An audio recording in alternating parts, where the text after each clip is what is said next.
Good Monday morning, ladies. So excited to see you here. Coach Bess here, and excited to get this day started. I just realized my light's not on, so I look a little tired there. And I'm actually not tired. My phone is bouncing around.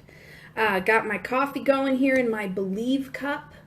Sometimes we just need those little visual reminders like our Believe cups and I don't know if you guys are like me, but I have quotes all over my wall.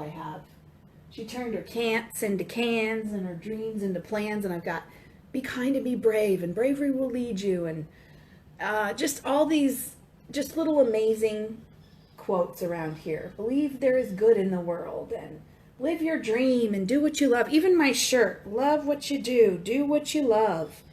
Sometimes we need to surround ourselves with that stuff just as a reminder, right? So I'm a big words person. I love words on my shirts and words on my cups and words in front of me and words on sticky notes, and I've got scriptures on sticky notes everywhere. And I think we got to do that. We just got to kind of surround ourselves with that. I don't know. Is it just me? So that's actually not what I came on live to tell you today. I came here really quickly to tell you when you are overwhelmed, and I want to tell a little story to kind of describe this, but when you are overwhelmed, sometimes it is good. Why does my phone blow up every time I do this? It is good to pull back from what is overwhelming you. So in my case this morning, it was starting a Monday without having time on the weekend to prep my week.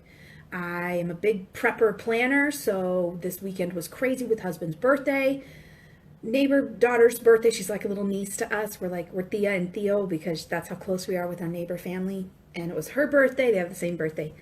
And so lots of stuff going on and busyness, and I was not able to meal prep or get my calendar set up or do the things I normally do to be ready for the week. I usually take and commit a couple hours on a Sunday evening at the least. So I started the day, and I know that you guys can relate. I know that for you it's different probably, but different circumstances overwhelm. Maybe there's so much to do and we don't know what to start on first. Maybe it's too many people asking things from us and we don't know who to answer first or who to serve first. And so what I am learning and doing with the overwhelm is to back up from the thing that's overwhelming me. So this morning, my computer was overwhelming me. The fact that I didn't have things ready to go, like knowing exactly what to hit first, was overwhelming me. And I went into my bathroom to get ready. I was like, no, I need to get my makeup on, my hair done. I need to be ready for these videos I need to make and the live coaching I'm going to do with my client here in a bit. You know who you are. On Zoom. And I noticed when I was in the bathroom, because I was overwhelmed, I wasn't even following through on finishing my makeup routine. I would like get half my makeup done and try to leave the bathroom, and it was stupid. It was like to take the load of laundry that needed to be started. Yes, a load of laundry needed to be started before I sat down at my desk again. I needed to eat something before I sat down at my desk again. But I was trying to do all three of those things, put makeup on, start the laundry, and eat. And I realized that's why we get overwhelmed. It like kind of hit me as a self-awareness thing. Okay, you're overwhelmed because you think you have to do all three of those things at the same time. Those are examples because it was my living example this morning. Take it as you may. But the point is, how does that apply to you? When you sit down and there's three tasks bombarding you, three people bombarding you, three requests bombarding you, are you trying to fulfill all three at the same time? So I realized this, and this is my little strategy for you. I literally had to stop myself and say, Bess, you have to finish your makeup before you do anything else. I talked to myself like that. And then I put on my Lauren Daigle and got myself calmed down with some music. Sometimes I got to pump myself up. Sometimes I got to calm myself down when I'm real anxious. So I had my Lauren Daigle playing and I finished my makeup and I was praying. I was praying over my client call that's going to happen this morning. I was praying over the new connection call that's happening. I was praying over these live casts. I was like, Lord, give me your words. And I was praying, and all of a sudden that anxiety went away. But I forced myself not to run the laundry to the laundry room, not to run into the kitchen to make an egg. I actually forced myself, no, you will do this one thing in front of you, which is the makeup and hair. You can be praying while you're doing that. You can be reminding yourself of these things while you're doing that. And man, it was amazing. Finished that in a matter of like 10 minutes. because really it doesn't take me that long. But it's funny how when you're overwhelmed, you really think you don't have time for everything because you think it's going to take an hour for this and an hour for that. 10 minutes, I was done. I felt pretty. I felt ready.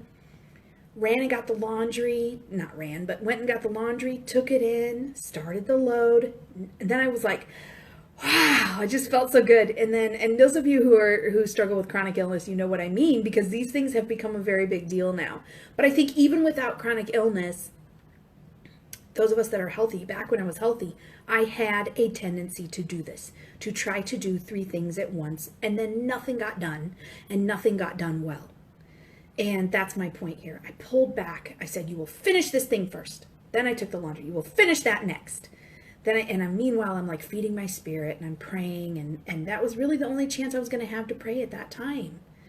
Really pray, focus pray. And then I went in the kitchen, and Bella had already made my egg. God bless my daughter, but I could have made it. It takes 2 minutes to make an egg. Sat down, had my egg, prayed, thanked him for that, fixed my coffee because I've already taken my vitamins and my supplements and all that. And that's my reward now. This doesn't go first now. This goes after. So I think that's my point is, pulling back, tackling the one thing. And we hear this tip over and over. This isn't a new tip for you. Hey, my friend, I'm going to wave at you. None of this is new information, but stop and realize if you're doing it, which is what happened to me. I was like, no, you got to stop doing this. And sure enough, all 3 got done. I was sat down by 9:10 this morning, my time, to start doing these live casts. I had 50 minutes to do a couple of quick live casts. So I think it's amazing how when we pull back, calm down, look at it from a different perspective, and tackle one thing at a time, it's amazing what changes and how effective we get and how productive we get. I know, like I said, old message. I've talked about this before. You've seen this everywhere, I'm sure. But I just wanted to share that little story with you as an encouragement in case overwhelm is something that consistently rises up in your day.